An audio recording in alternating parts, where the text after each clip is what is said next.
Rwangorwa gusio mukonyi bo murayi bwense Professor Kithure Kindiki niga rero buna kiburo buru ico cyabiri cikwane kigwase misangirikano ya gesiasa imeyense tergo cia gwancherunwa nonya ngake Kindiki ka ukwana kurwa maragima ensemo ye bunge ya Kieni county ya Nyeri nigo boigo airire mirubirio ya magenderero iyo serikali agenderete gwikirania.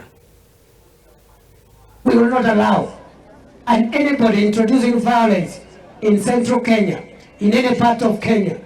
You are living in the past. We will not allow you to incite the people of Kenya against one another, because politics is about ideas. Politics is not about violence. Politics is a competition of who among us has the best ideas. Na mimi nimesema sitaki kuzumbuliwa. Mimi sitaki tuzumbuane na watu wengine. Kila mtu afanye kazi yake. Mimi fanya hii yangu. Siku nitafika hapa kuuliza ruhusa yenu kuendelea. Mutaniuliza maswali. Mutaniuliza ulisaidia sisi kiasi gani? Tulipata stima gani? Tulipata maji gani? Tulipata barabara gani? Soko gani lijengwa hapa kupitia kirauni yako? Hiyo ni maswali mutaniuliza. Mutaniuliza unatoka wapi? Mutaniuliza umefanya nini? Ama namna gani?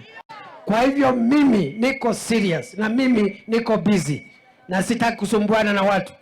Petroli ilikuwa 218 shillings 2022. Lita moja 218.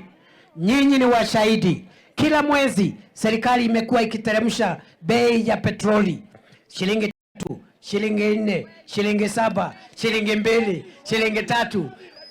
Wiki ambayo imepita last week, mwezi huu tumeteremsha tarehe 15 mwezi huu wa February tumeteremsha bei ya petroli kwa shilingi 4 kwa lita moja. Ni kweli si kweli? Between 2022 and now, petrol prices have come down by cumulatively 40 shillings from 218 to 178 today. Na bado tunataka tuendelee kuteremsha hiyo bei.